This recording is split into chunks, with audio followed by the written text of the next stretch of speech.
Hello, and welcome to Bite-Sized MRCP, a manageable way to digest the things that you need to know for your MRCP examinations.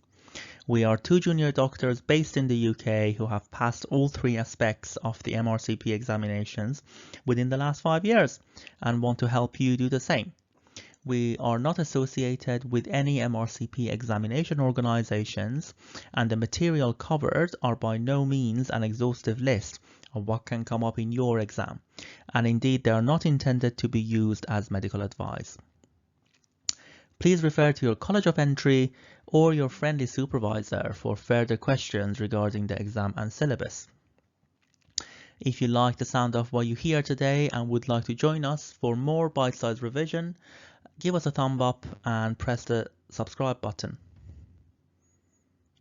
Now, without further ado, let's get into today's topic.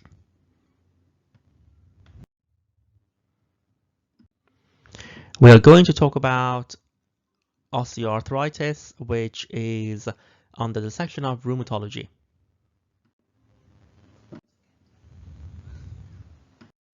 So, what even is osteoarthritis? Well, it is the most common joint disease, and it is a slow, progressive degeneration of the joints and cartilage, which can also affect the nearby bone and structures. In terms of the epidemiology of the disease, it affects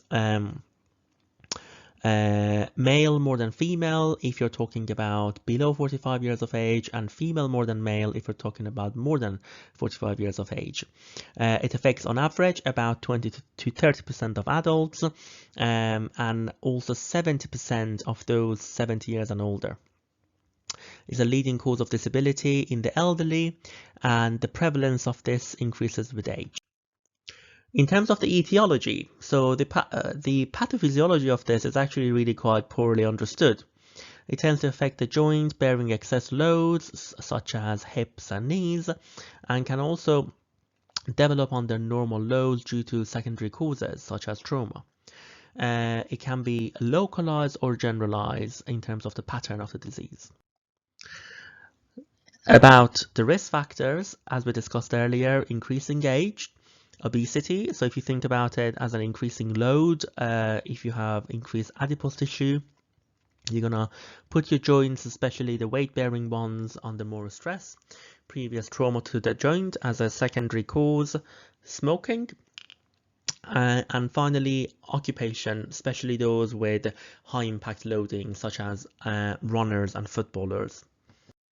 Okay, now as for the secondary causes, starting from the congenital disorders such as Percy's disease and congenital dislocation, inherited dysplastic disorders, moving on to, we talked about earlier, causes such as trauma, which is one of the commonest causes, and basically any tear or damage to your ligament or your meniscus. Mechanical features such as leg length discrepancies and scoliosis. Metabolic diseases such as hemochromatosis, that's actually one of the hot topics in medicine these days, as well as Gaucher's disease. Endocrine disorders can also lead to osteoarthritis. Reason being that, for example, if you take acromegaly as an example, if you have increased growth hormone, you're going to have increased load normally, and as a result of that, you're having an increased pressure onto the weight-bearing joints. Osteonecrosis or any other condition that causes inflammation at the joint, whether that's rheumatoid arthritis or gout, can all lead to potentially secondary osteoarthritis. Okay, let's now talk about the signs and symptoms of osteoarthritis. So first of all, the most common joints that are involved are your distal and proximal interphalangeal joints of the hands. So the distal ones are called Heberden's nose and the proximal ones are called Bouchard's nose. The way that I tend to remember this is that Bouchard's has B, and that's closer to the body. And for those of you in Scotland, the outer Hebrides are going to be more outside, or rather towards the outside of your body. It can affect the first carpometacarpopharyngeal joints, which is basically the base of your thumb, and this can very frequently cause some confusion in MCQs when you're trying to revise for your MRCP exam if you don't really pay attention towards the other aspects that's been mentioned in the vignette.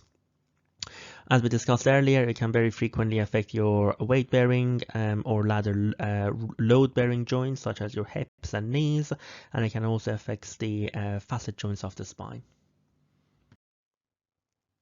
As for the investigations, there isn't any lab findings that would be helpful. As anything else, you could examine the synovial fluid, which the result of which will normally come out as normal viscosity with a clear yellow fluid with a low white cell count of less than 1,000, and importantly, your synovial fluid is going to be culture negative and there isn't going to be any crystals. Imaging, which is one of the most frequently examined parts during MRCP examination. The image findings of osteoarthritis is incredibly important. You will have a narrowing of the joint space. As you can see in here, the joint space is quite narrow in between your femur and tibia. You will have osteocytes, you'll have bone cysts, and you will have subchondral sclerosis. So I would put these four into memory because they very frequently get assessed on the test day. Just following on the X-ray findings, one of the key appearances, and that's sort of a buzzword for osteoarthritis, is a gull-wing appearance that you can see in here on the index finger of this patient. You have erosive osteoarthritis in the hand, you can have cartilage loss, central subchondral erosion, and marginal osteocyte proliferation. Okay, now let's talk about how to manage osteoarthritis. Like many other conditions in medicine, the pillars of management are going to be conservative, medical, and surgical. This is generally a good approach to answer management questions, especially comes to your PACES examination. So, in terms of the conservative management, as for any other chronic disease in the UK, the management is going to be through the MDT or the multidisciplinary team, which is frequently coupled with patient education or carers education. And the other important aspect of the conservative management is going to be exercise and weight loss through involvement of dietitians or physiotherapies or occupational therapies. Moving up to the medical management, really the basis is going to be surrounding pharmacological treatment with appropriate painkillers according to the WHO analgesic ladder. And finally, for a very persistent and sort of resistant cases, you do have surgical option, which is basically going to be joint replacement, but those are happening less and less frequently in the UK. So let's do some questions which can help you build your learning process for the examination. So these questions have been made and as the same format that could possibly come up in your paper examinations for MRCP. So it's a best of 5 type of question. So question 1. Which of these features is not usually seen on X-ray imaging of the knee in a person with osteoarthritis? So A, joint space narrowing, B, subchondral sclerosis, C, calcified cartilage, D, osteocyte formation, and E, bone cyst. So as you guys remember, we mentioned 4 features that are very classically associated with X-ray findings on osteoarthritis, and quite simply, calcification of the cartilage was not part of them. Whereas A, B, D, and E are all quite classic features. These are really important to put into memory, reason being that the other inflammatory arthritis, they all have other features on X-ray, and that's why it makes it quite easy for test makers to question you on this. Question 2, which of these is not considered a risk factor for developing osteoarthritis? A, obesity, B, rheumatoid factor positivity, C, smoking, D, high impact occupation such as a basketball player, or E, age 80 years and above. So if you think about your risk factors that we talked earlier, we talked about obesity having a role in it because it increases your load. Smoking has a role in it, like pretty much anything else in medicine. And high impact occupation, and also increasing age. Increasing age is probably the most common risk factor for osteoarthritis. So as you can see, rheumatoid factor positivity is not going to have anything to do with developing osteoarthritis. And final question, which is which of these is the most common site for primary osteoarthritis?